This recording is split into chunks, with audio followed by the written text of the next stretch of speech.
کل مارکیٹ میں ہر شخص یہ طے کر کے بیٹھ جائے، دکاندار بھی ہیں یہاں، کارخانہ دار بھی ہیں، ٹیچرز بھی ہیں، اساتذہ بھی ہیں، علماء بھی ہیں، عوام بھی، ہم یہ فیصلہ کر لیں کہ کچھ بھی ہو جائے آج کے بعد جھوٹ نہیں بولیں گے، صبح ہی آپ کا شہر بدل جائے گا۔ انقلاب لانے کے لیے کوئی کہیں سے کوئی فلسفہ لانا پڑے گا جس کو پھر عملی طور پہ تنفیذ کے لیے اس کے لیے کوئی سیمینار کرنے پڑیں گے۔ حضور نے فرمایا کہ جھوٹ نہیں بولنا، یہ طے کر لیں تمہارا معاشرہ تبدیل ہو جائے گا۔ تم طے کر لو ہم اوروں کے لیے جئیں گے، صرف اپنے لیے نہیں۔ تو پھر کوئی کسی سے دھوکہ کیسے کر سکتا ہے؟ کوئی کسی سے فراڈ کیسے کر سکتا ہے؟ کسی کو نقصان کیسے پہنچا سکتا ہے؟ کسی کو نیچا دکھانے کی کوشش کو کیسے کر سکتا ہے؟ صلہ رحمی، رویوں کی خوبصورتی،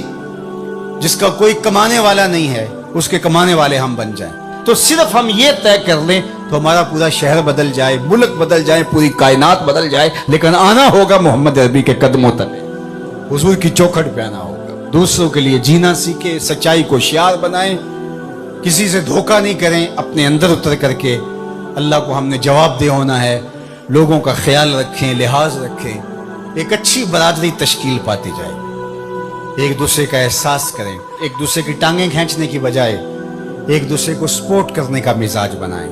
یہ حضور کی سیرت کا رنگ ہے، یہ حضور کی سیرت کا جمال ہے۔ اور اگر ہم یہ نہیں کرنا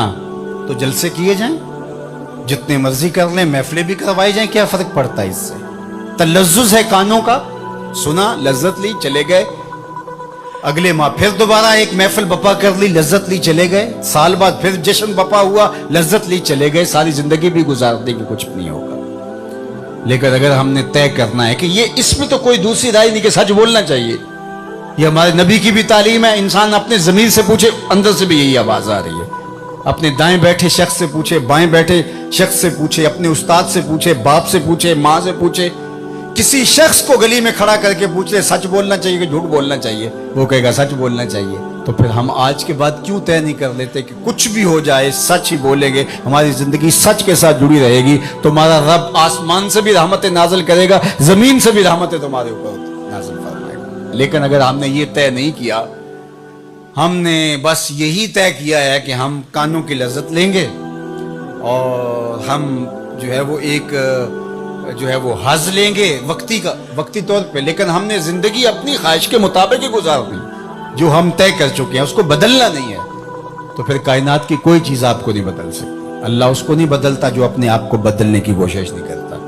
اللہ اس کو ہی بدلتا ہے جو اپنے آپ کو بدلنے کی کوشش کرتا ہے۔ وہ فرماتا ہے میری طرف اگر کوئی ایک قدم چل کے آئے میں 70 قدم آتا ہوں، اور میری طرف اگر کوئی چل کے آ جائے اتیتہ ہر والا، میری رحمتیں دوڑ کے اس کا استقبال